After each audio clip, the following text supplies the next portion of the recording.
Yeah, fall back too close. You ain't even know me. Trust my brothers from way back from the north.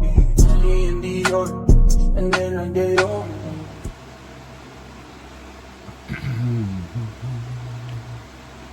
Oh, what's going on, fellas, boys and girls? Finishing up a pile of slips, and I know that I haven't really gone into detail some of the work that I do on slips and other projects. So I figured to actually do a long form. Hadn't done one in a while. I think the last one I did was even knife related. So let's do a leather long form. We'll go over. I've got 5 slips here, drastically different between the 2 of them. We'll go over them in detail. See you in a minute. All right, face down. So, first one we're going to talk about is this right here. This was made for a Barlow fella off of Facebook, I believe. I think Bubba is his nickname because I think his regular name is Jeff. But this is the Rugged Cross. Made to look like just some rough wood. It's got a lazy S stitch right there on the side. It's not your typical saddle stitch. And it's just got the tooling around the edges to give it almost like a thorny look to kind of mimic the crown of thorns is what I was going for. Then on the back, it's got my logo. It's got his name or his nickname. It's the name he wanted on his slip. Then just some more tooling around the back. And then this is what the back side of that lazy S stitch looks like on the back side. This was a really fun. I've been enjoying doing these. So probably be doing more of those. So y'all just keep an eye out for those. The next one, this is a funny one, or I think it's funny. So this is a fold over, where this is a fold under. This is kind of my own design with the cutouts on the bottom and the curved top. I didn't get it from anywhere. I just kind of come up with it. It's kind of progressed from square on the bottom, then little cutouts and a flat top and a little narrow. Well, now it's wider with a rounded top. Just kind of progresses as you go. This is a fold over, so it folds over from the side, as you can see. Sews on just two planes. At first, the fella wanted, I believe he just wanted like a basket stamp, kind of like this, just all over. Then he said something about a 4-leaf clover, and then he said no. And he actually showed me a picture of one of Stephen Jeffries' slips, I believe.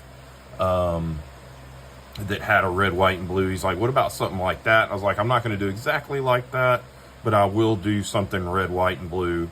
I didn't want to try to mimic a whole flag because getting 50 stars and all the stripes right, impossible. So this was something that you know what it is. So it's got the a slanted basket weave on it, where the your regular basket stamp is square. And this one, where's it at? This one's actually a brass one. It's canted, so it's like it's running uphill, like it's moving without moving. And then just a nice border stamp, really clean and classy. This will be going out to him this week. I know he's ready. These have been about a month in the making, this group, just with the little time that I have to kind of work on stuff. So this is another one. This one's going over, I believe this one's going to the UK. I'll have to look back in my book. He said just do whatever I wanted, and I hadn't done just a really nice clean basket weave slip in a while. So I did this one up and I showed him.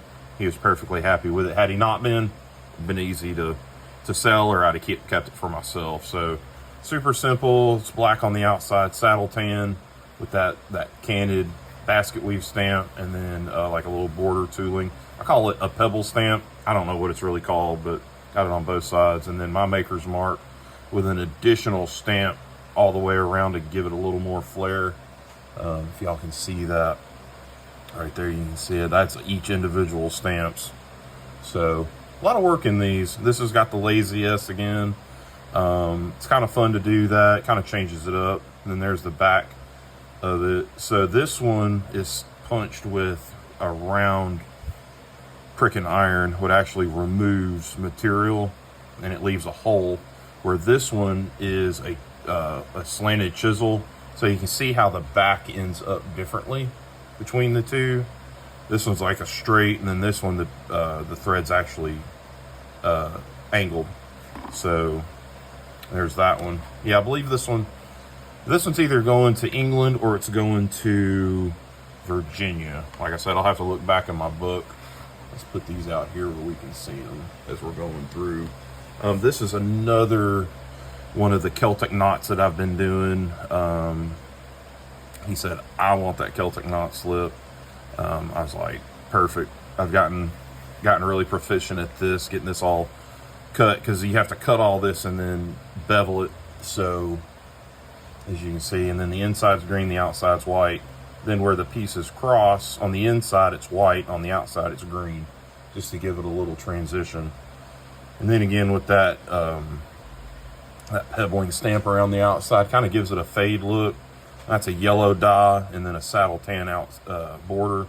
Then this is paint. This is Anglius leather acrylic, white and green.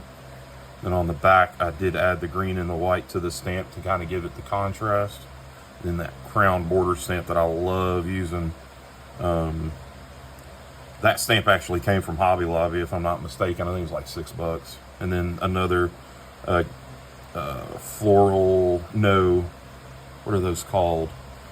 Camouflagers, but it's got an extra beading. Like this is a regular camouflager, and then that is the one with the extra beading. Now I could be calling these wrong. I don't know. I just get them because I like them.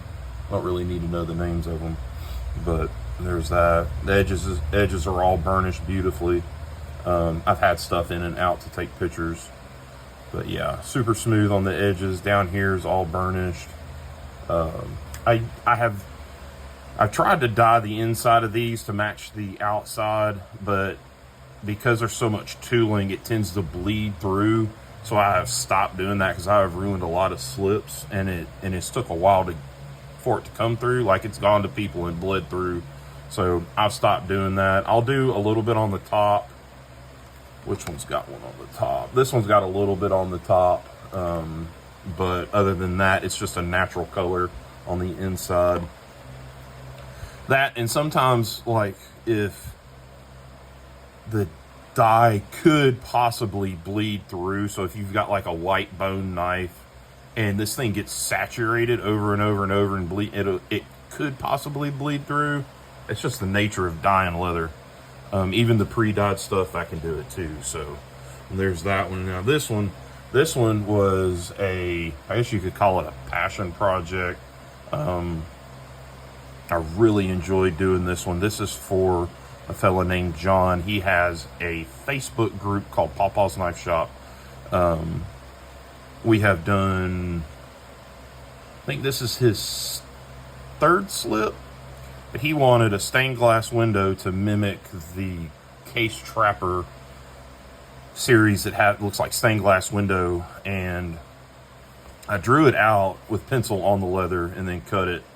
And then when I started dyeing in the on the knife, all of this window is yellow, and that would have been too much yellow on here. It needed some more contrast, so added these red panes, and then this is blue and purple instead of just blue.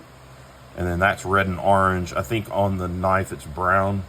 Then I added that frame around the outside. And once again, it's got the Lazy S stitch on it. This one, I think this is the only one that I did just a regular saddle stitch. And then when I saddle stitch, whenever it goes through, there's actually a knot tied in between each one. It's not pulling apart. Even if a stitch comes out, it's not going to run. Like, you can't just pull it because there's a knot in between each one. So, and then on the back side, I picked up a new basket weave stamp that's got a cross in it just for this project. Now I'll use it for other stuff, but then it's got that really nice border stamp around the outside. Then this one had the chisel, that slanted chisel as well, so it's got a cleaner look on the back. I think if I'm going to do that Lazy S from now on, I will do the chisel stamp just because the way it looks so much better on the back. And then it's yellow, and then these little crowns or whatever you want to call them are actually the natural color.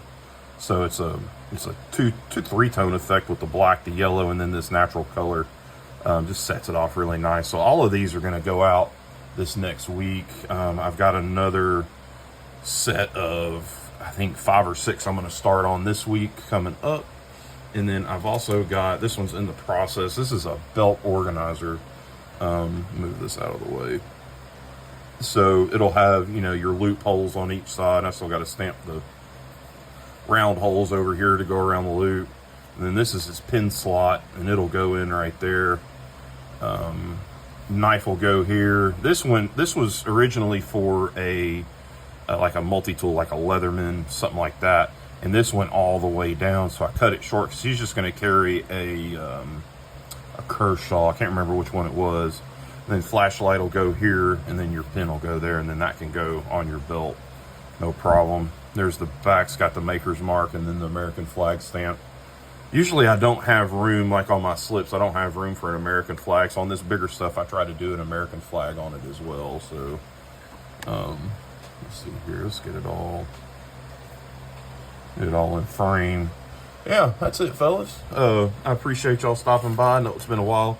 I'm going to try to get back to doing some long forms, maybe some how-tos. Not that I know what I'm doing, but my process. Try to get the lives back up and all that. So until next time, we'll talk to you later. Peace.